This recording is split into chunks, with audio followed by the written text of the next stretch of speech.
PYB007, Australian Health Communications. My name's Stephen Lay, and today we'll be doing the video section of the assignment.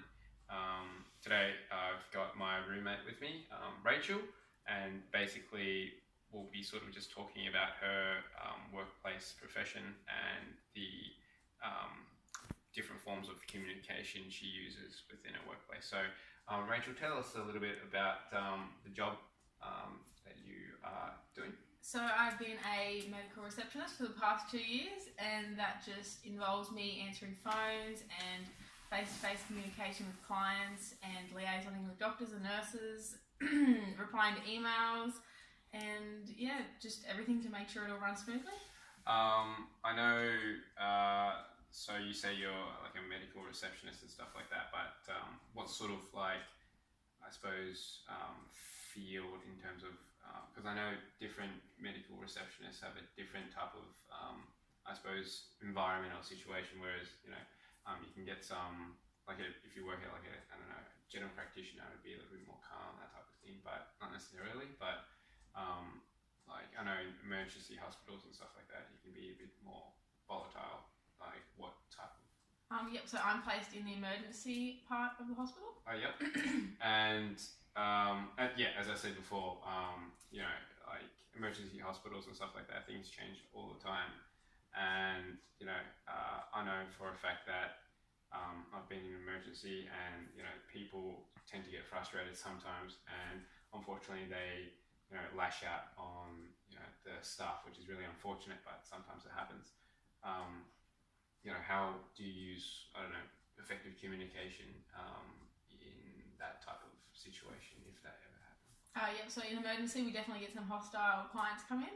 No one wants to be in the emergency room, so the people behind the desk are trained in, so we can communicate calmly and make sure we can diffuse any hostile situations as quickly as possible. Yeah. We have the security just in case anything gets out of hand, but most of the time we can handle it ourselves.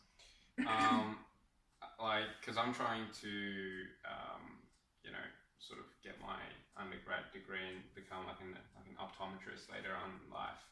And I know one form of communication that's really important as an optometrist is to sort of get background information on the patient, sort of like to identify, you know, what type of pre-existing conditions they have that might cause a, you know, a particular disease that they've got now.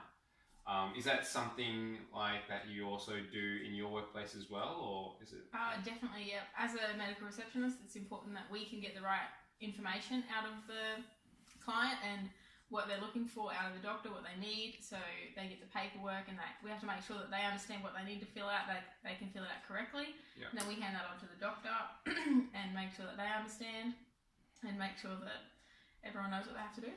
And, you know, just as you said before, like, let's say, for example, you know, someone who comes from overseas and stuff like that has trouble, you know, understanding, let's say, communication, whether it be verbal or the written communication or something like that, you know, like signing like a waiver form or something like that.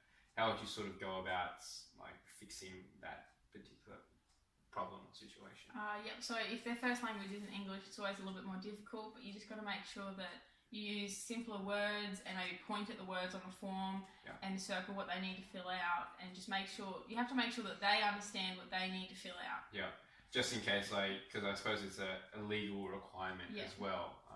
Otherwise, I don't know, different prosecutions or something like that, or is it like Yeah, it's important that we obviously have their contact details and the important information to make sure that, like, they're not allergic to anything. Yeah, or like, so they're not going to be more harmed. Yeah.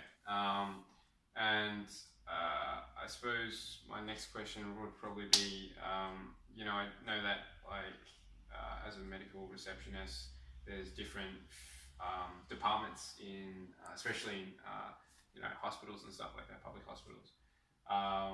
You know, how do you sort of deal with, you know, the various types of departments and stuff like that, like doctors and nurses? Would it sort of be all under the sort of same form of communication, or would it be a little bit different to every department, or? Yeah, so with nurses, we probably have more communication with nurses verbally than we do doctors. Yeah. But yeah, we just communicate the same way as like more verbal than